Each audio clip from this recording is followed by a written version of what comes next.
also. Can I ask you a quick question? How does that unity then happen, for example, in Turkey? There's a case that we heard about here in America of the gentleman that tweeted a disrespect of a muezzin, how does Turkey be a democracy if it's going to have its citizens be afraid of being put in jail if it offends a muezzin or offends the religion, etc.? And how does that unity happen? Because I agree with the unity as a goal is just a wonderful ideal, but ultimately at some point we have to give individuals rights to offend us and be critical of our government and our faith, and we have to tolerate that criticism without punishing them for it. Well, there was a problem with Turkey. I don't know if you're following that, but there is a deep state structure of Turkey since 70 years, from the last part of the Ottoman Empire. It's called the alleged Ergenekon terror organization. There are a lot of policy operations going on in Turkey right now. Many generals, several politicians and people from the media are being arrested in jail and trying, with the accusation of trying to divide Turkey and remove the democracy and changing the structure of Turkey. So that was this Ergenekon terror organization, which is a deep state structure, was very Marxist and anti-religious.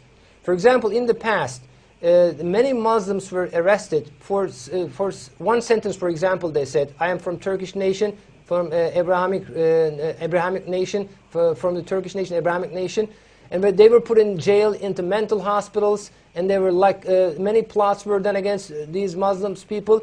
But this is because of this Ergenekon terror organization, and Turkey is changing a lot. The democracy is getting better, the freedom of thought and worship is getting better. Of course, I'm not saying it's ideal right now, but at least it's getting in a good direction. This is what is happening in Turkey. That's the reason why AKP govern in Turkey. AKP is a Muslim party. They got more than 50% of the votes. And because their ideology, the ideologies of materialism and Darwinism, is being intellectually crushed in Turkey, and Turkey is changing. I'm not saying Turkey will be a country which is oppressing all the unbelievers. This is not what is allowed in the Quran. There is no compulsion in religion. There will be freedom, there will be democracy, freedom of thought, freedom of worship, which is in the essence of Islam.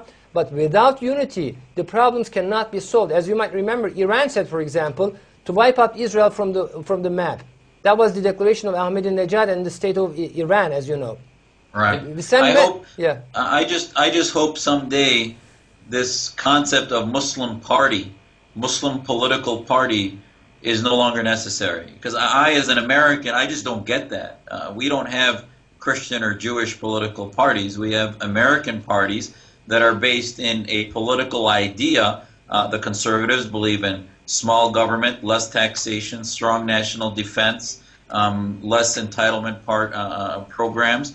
The Democrats believe in more socialist ideas, more collectivist thinking. I mean, one of the things you mentioned before was about Baathists.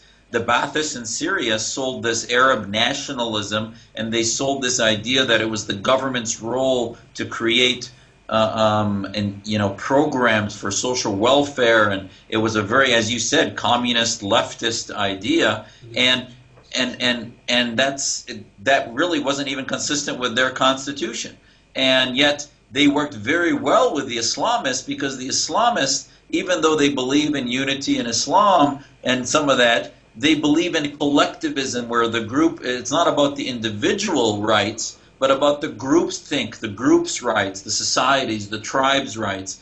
And I think this is where we in the Muslim consciousness are going to have to, and this is what my book, A Battle for the Soul, that battle is that consciousness between, will we come on the side of the individual, or will we come on the side of the tribe and the community and the Muslim ummah? I mean, I believe in the ummah in some ways, but ummah as state or as party, I think will always lead us into making excuses for laws that oppress people because it's done in the name of the ummah, which I think the Prophet, if he were alive today, would not want the ummah in any way involved in government or statehood, but simply for education and values and moral teaching. Yes, and actually there is no reason not to be hopeful.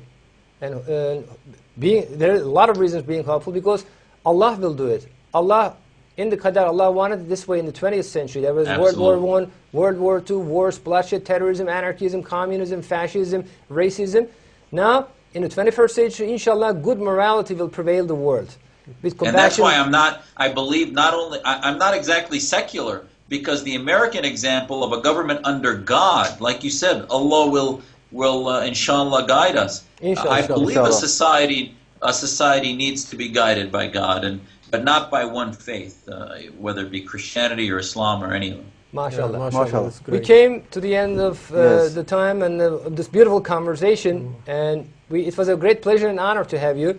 We invite you to Thank you. Istanbul. We would like to Inshallah. see you as our guest over here in the live broadcast, and please come to Istanbul as our guest. Well, that may happen someday. I'm involved in the Commission on Religious Freedom, and we make our way around the world to various countries, so hopefully someday that'll happen. Definitely. Thank you. Okay. Thank you very much. Dr. Jasser, thank you for joining us, and it's very honored and pleased to have you here. And we come to the end of our show today. We had very great interview with our guest, Dr. Jasser. On behalf of everyone here, we would like to say good night and God bless you.